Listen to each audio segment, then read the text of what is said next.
लखनऊ शहर की एक हल्की ठंडी रात थी।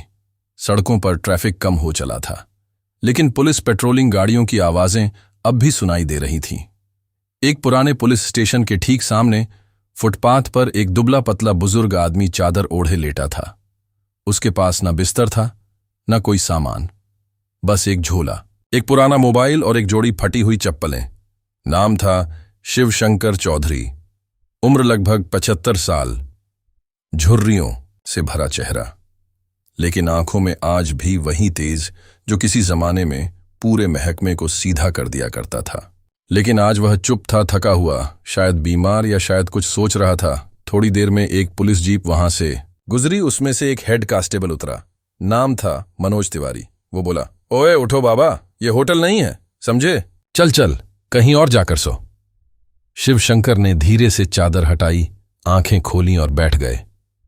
उन्होंने कुछ नहीं कहा, बस शांति से मनोज की ओर देखा। मनोज झल्लाया, क्या देख रहा है? बहरा है क्या? चल उठ, वरना लॉकअप में डाल दूंगा। वही चैन से सुना। पास ही 2 सिपाही और खड़े थे। वो हंसने लगे। लगता है कोई पगला बाबा है। बड़े आराम से पड़ा था साहब के सामने। शिवशंकर कुछ नहीं बोले। उन्होंने बस अपनी चप्पल पहनी, झोला उठाया और बड़े शांत स्वर में बोले, तुम्हारी बात मान लेता हूं बेटा, लेकिन एक कॉल कर ले लूं? मनोज ने व्यंग से कहा, हां हां कर ले, शाम को बुला ले, लेकिन 2 मिनट में यहां से निकल जा। शिवशंकर ने अपना पुराना मोबाइल निकाला, नो जैसा बटन वाला फोन मिलाया और सिर्फ 2 शब्द बोले, समय हो गया है पुलिस, स्टेशन नंबर 19, और फोन बंद कर मनोज हंसते हुए बोला, क्या बाबा, किसे बुला रहे हो? स्वर्ग से कोई उतरने वाला है क्या? लेकिन 5 मिनट के भीतर एक एसयूवी तेजी से रुकी, फिर एक और गाड़ी, फिर एक लाल बत्ती वाली इनोवा, फिर सायरन। अब तक हंस रहे सिपाही सन्न हो गए। 2 मिनट बाद पुलिस स्टेशन का पूरा स्टाफ बाहर खड़ा था। SP, DSP, crime branch, inspector सब पहुंचे और उन सब के बीच में एक नाम गूंजा, सर हम माफी चाहते हैं, आपको पहचान नहीं पाए। मनोज तिवारी के हाथ से उसकी लाठी गिर चुकी थी। वो कांपते हुए शिवशंकर चौधरी के पैरों में गिर पड़ा। सर मुझे माफ कर दीजिए, मुझे नहीं पता था आप। पूरा पुलिस स्टेशन अब सन्न था। जिस बुजुर्ग को सबने एक फालतू बेसहारा फुटपाथ पर सोने वाला आदमी समझा, वह अब सर बन चुका था। शिवशंकर चौधरी, पूर्व डीजीपी बिहार पुलिस, वो नाम जिसे सुनकर दशकों तक अपराधी भी थरथर कांपते थे। अब वही आदमी थाने के बाहर बैठा था, चप्पलों में झोले के साथ, और जिन पुलिस वालों ने कुछ मिनट पहले तक उसे अपमानित किया, वह अब घुटनों के बल उसके सामने थे। डीएसपी राजीव कुमार सबसे पहले आगे आए। सर हमने आपको पहचाना नहीं, इतनी साधारण वेशभूषा में यह हमारी चूक थी, हमारी सोच की गलती थी। शिवशंकर ने उसकी आंखों में देखा, फिर धीरे से बोले, यही तो मैं देखना चाहता था। एसपी आरती सिंह ने झुककर कहा, सर क्या हम जान सकते हैं आपने ये सब क्यों किया? शिवशंकर मुस्कुराए। उनकी मुस्कान में गुस्सा नहीं था, सिर्फ एक सवाल था, क्या हमने इंसान को इंसान समझना बंद कर दिया है? फ्लैशबैक शुरू होता है। अब वापस वर्तमान में। शिवशंकर बोले, मैं कोई तमाशा देखने नहीं आया था, मैं सिर्फ यह देखना चाहता था, क्या वर्दी पहनने वाला हर पुलिस वाला अब भी वही मूल मूल्य लेकर चल रहा है? क्या अब सिर्फ पद देखकर सलाम किया जाता है? उनकी आवाज धीमी थी, लेकिन उसमें पत्थर काटने की ताकत थी। तुम सबने मेरा अपमान नहीं किया, तुमने एक गरीब को, एक इंसान को, एक नागरिक को अपमानित किया। और याद रखना, हर बुजुर्ग भिखारी नहीं होता, कुछ ऐसे होते हैं जो तुम्हारे पूरे विभाग को उठाकर खड़ा कर सकते हैं। मनोज अब भी घुटनों पर था, उसकी आंखों में आंसू थे। सर मुझे माफ कर दीजिए, मैं आपकी ट्रेनिंग में था, तब नहीं पहचान पाया, आज तो और भी अंधा हो गया। शिवशंकर ने उसे देखा, फिर पास आकर उसका कंधा पकड़कर उठाया। सजा से ज्यादा जरूरी है सीख।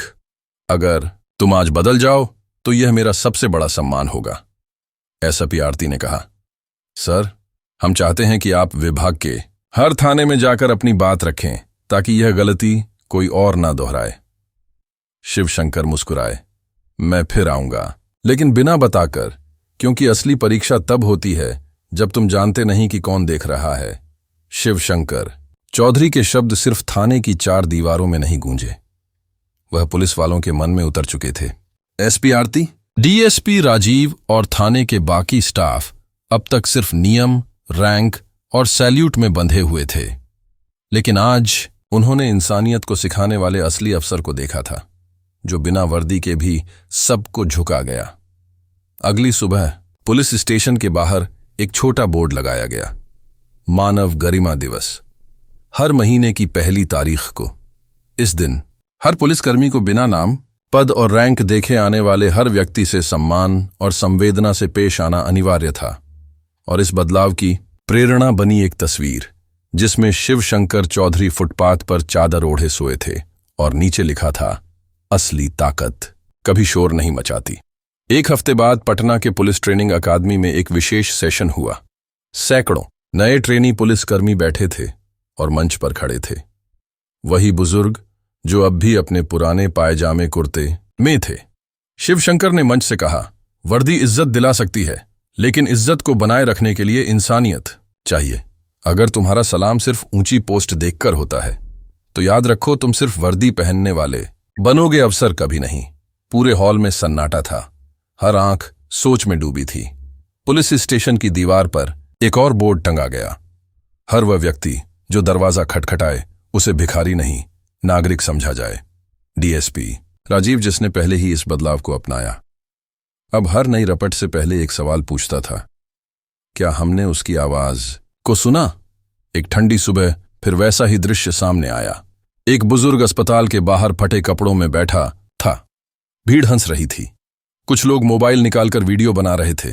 एक ट्रेनी सिपाही पास गया, चुपचाप झुका और पूछा, बाबा कुछ चाहिए क्या? अंदर चलें। लोग चौंक गए। बुजुर्ग ने उसकी पीठ थपथपाई।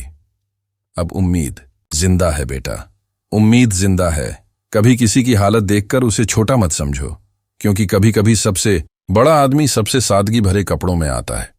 अगर यह कहानी आपको सच्चे सम्मान की अहमियत का एहसास दिला गई हो तो वीडियो को लाइक करें, शेयर करें और चैनल को सब्सक्राइब करें और कमेंट में जरूर लिखें, इंसानियत सबसे बड़ी वर्दी है।